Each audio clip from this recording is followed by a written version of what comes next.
May 1940. Engines roared before sunrise. German panzer divisions lined up along the edge of the Ardennes forest, exhaust smoke mixing with cold morning mist. Inside cramped steel tanks, young soldiers gripped their controls, eyes red, not from fear, from wakefulness. They hadn't slept. Not properly. Not in days. A commander moved down the column, handing out small white tablets in paper packets. No stopping, he said. No slowing down. The order was simple: drive. Keep driving. Break through. Don't rest. Inside one tank, a 19-year-old radio operator swallowed the pill dry. Within minutes, his fatigue began to melt. His heart pounded. Thoughts sharpened. Fear dulled. The world narrowed to mission and momentum. The tanks surged forward. Bridges were crossed at impossible speeds. Columns advanced without pause. Infantry marched through the night, eyes wide, bodies trembling but unstoppable. French observers couldn't understand it. How are they moving so fast? How are they still awake? Blitzkrieg, lightning war, wasn't just strategy. It was chemistry. And behind the unstoppable advance was something most of the world didn't yet understand. A small white pill called Pervitin. When German forces invaded Poland in 1939, then turned west in 1940, the world saw something terrifying. An army that didn't seem to need rest. Tank crews pushing forward for 48 hours straight. Motorized infantry advancing through the night. Pilots flying repeated sorties without visible exhaustion. It looked like discipline. It looked like brilliance. It looked like an unstoppable machine. But buried inside military supply crates, alongside ammunition and rations, were millions of methamphetamine tablets. Marketed before the war as a harmless stimulant, Pervitin had already been popular among German civilians. Students used it to study longer. Factory workers used it to increase productivity. The military saw something else: endurance. In 1939 to 1940 alone, millions of tablets were distributed to soldiers across different branches of the Wehrmacht. The instructions were simple. One pill to stay awake. 2 if necessary. Keep advancing. Blitzkrieg depended on speed and shock. The drugs amplified both. What the soldiers felt. The effects were immediate. Fatigue vanished. Hunger dulled. Confidence surged. Risk felt manageable. Fear shrank. Soldiers reported feeling invincible, capable of driving tanks through the night, marching for hours without stopping, reacting faster than their enemies. Communication flowed quickly. Decisions came easily. Aggression sharpened. For a military doctrine built on momentum, it was the perfect chemical match. But there was a cost. And that cost didn't appear immediately. The Ardennes gamble. The 1940 invasion of France required something almost reckless. German armored divisions had to push through the dense Ardennes forest, terrain many believed impossible for tanks, and emerge behind French lines before the Allies could react. Speed wasn't optional. It was survival. Commanders understood that if the advance stalled, French forces could regroup and crush the narrow armored corridor. So the pill distribution intensified. Tank crews drove for up to 72 hours with minimal rest. Convoys clogged forest roads, engines overheating, nerves stretched thin, but drivers remained wired, hyper-focused, awake beyond natural limits. When they burst out of the forest and reached the Meuse River, French defenders were stunned. German troops appeared where they weren't supposed to be. Sooner than expected. Faster than believed possible. It felt supernatural. But inside those vehicles, hearts were racing at unnatural speeds. Hands trembled slightly. Minds buzzed with chemical intensity. The lightning war wasn't just doctrine.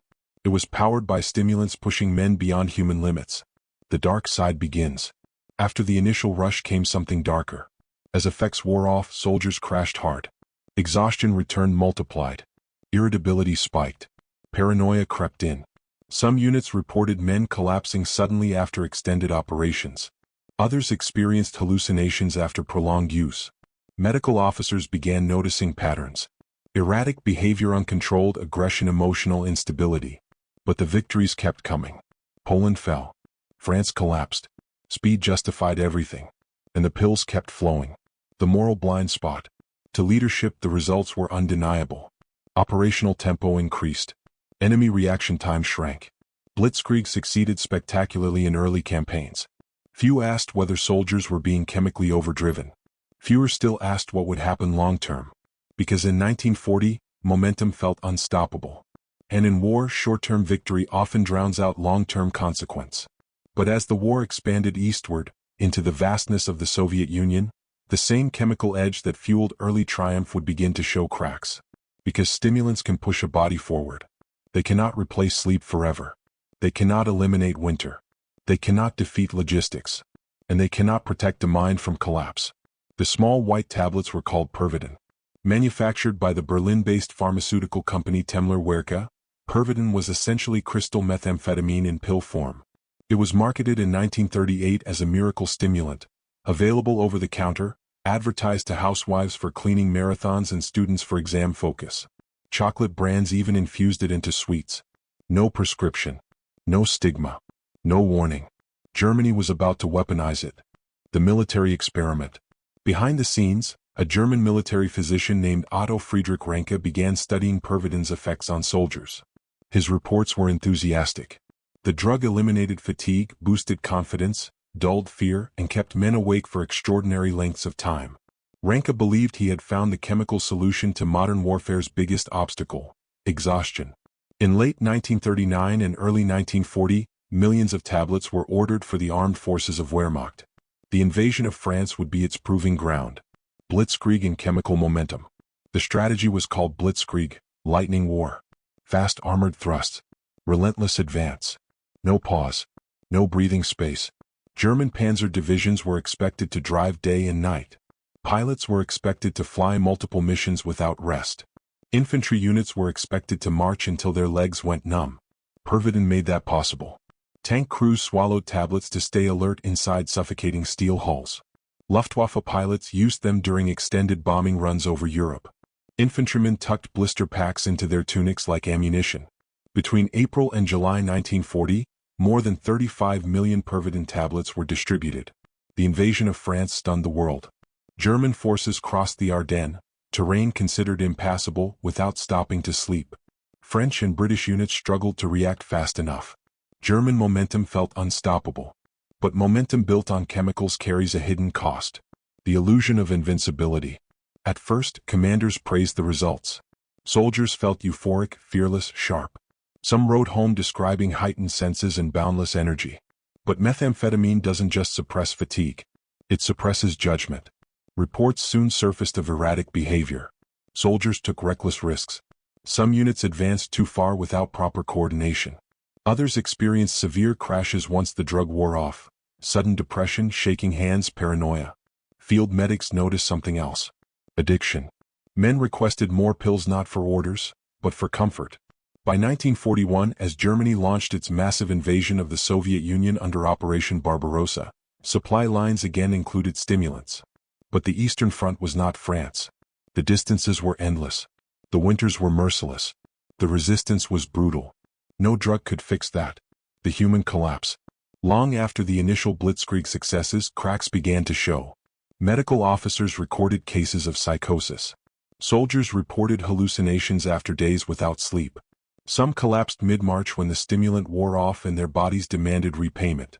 Methamphetamine drains the body's reserves like a loan shark.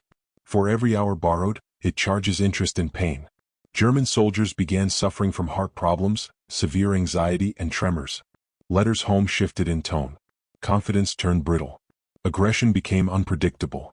Commanders grew concerned.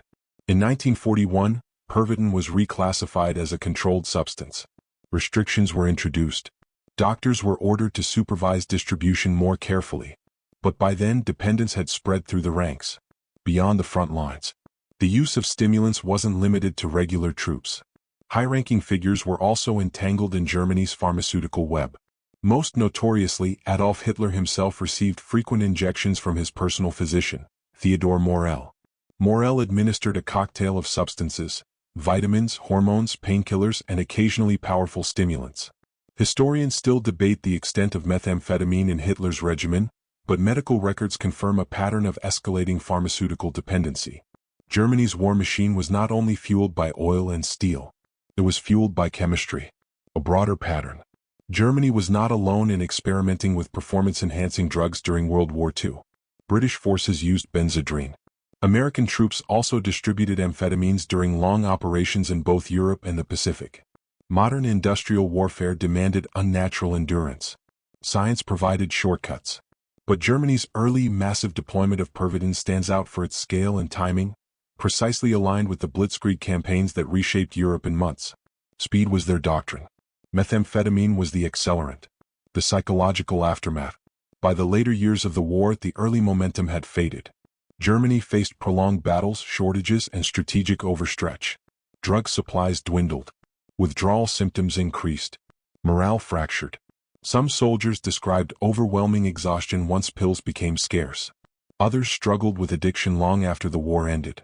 The human nervous system is not designed for permanent combat readiness. Eventually, biology wins.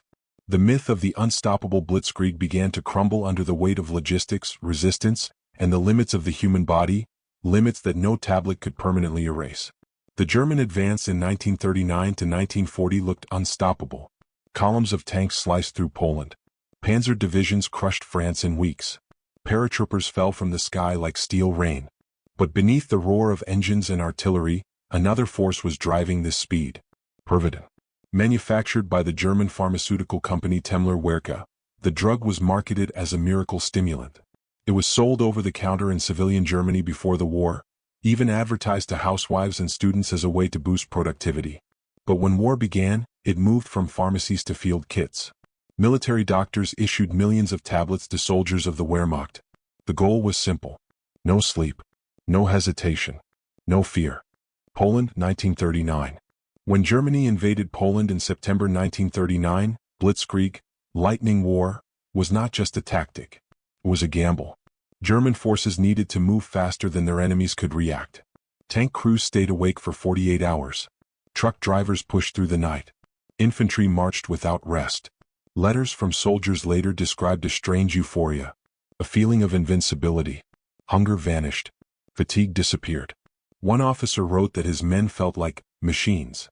And that was exactly what Berlin wanted. France, 1940. The true test came during the invasion of France. The German High Command feared a repeat of World War I, trench warfare, stalemate, endless bloodshed. Instead, armored divisions surged through the Ardennes forest, an area the French believed impassable. Why were they able to maintain such speed? Because many soldiers were operating on chemical momentum. Before major pushes, entire units were issued stimulant tablets. Some records estimate that over 35 million doses were distributed between 1939 and 1940. 35 million. The drug kept tank crews awake for 3 days straight. Pilots flew long missions without sleep.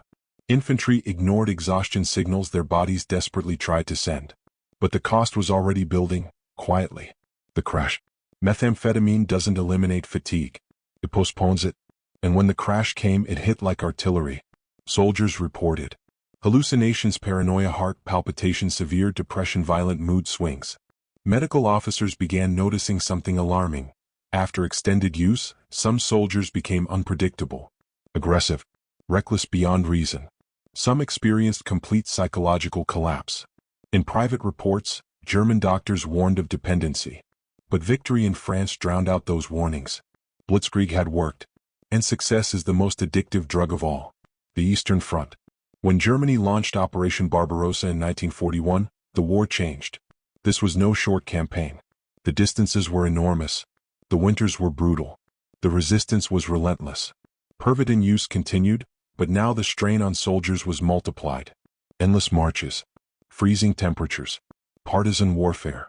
Some troops began combining stimulants with alcohol. Others increased dosage without medical supervision. Dependency deepened. German command even experimented with more extreme chemical combinations in late-war desperation, including enhanced stimulant formulas for special units. But by this point, cracks were forming everywhere. The early lightning had turned into grinding attrition. The human cost. What makes this story chilling isn't just the drug itself, but what it reveals about modern warfare. Industrialized war doesn't just consume steel and fuel. It consumes human limits. Instead of slowing operations to match human endurance, the regime altered the humans. Soldiers became components. Replaceable. Chemically modified for efficiency. Many veterans later struggled with addiction long after the war ended. Others suffered permanent heart damage. Some never fully recovered psychologically. The Blitzkrieg myth focuses on tanks and tactics. It rarely mentions the chemistry. Blitzkrieg is often remembered as a masterpiece of speed. But speed built on artificial stamina has consequences. The same stimulant that fueled early victories also masked deeper weaknesses: logistical overreach, strategic arrogance, and the false belief that momentum could replace planning. Drugs didn't win the war. They only delayed reality. By 1943, Germany was no longer advancing, was retreating. No pill could fix supply shortages. No stimulant could warm frozen divisions. No chemical could reverse strategic mistakes. In the end, the human body always collects its debt. And so does history. The image of unstoppable German lightning fades when you look closer. Behind every rapid advance were soldiers with trembling hands. Behind every sleepless push were hearts beating too fast. Behind every early victory was a system willing to chemically engineer endurance at any cost. Blitzkrieg wasn't just speed. It was chemistry. And chemistry, when abused, always comes with a crash.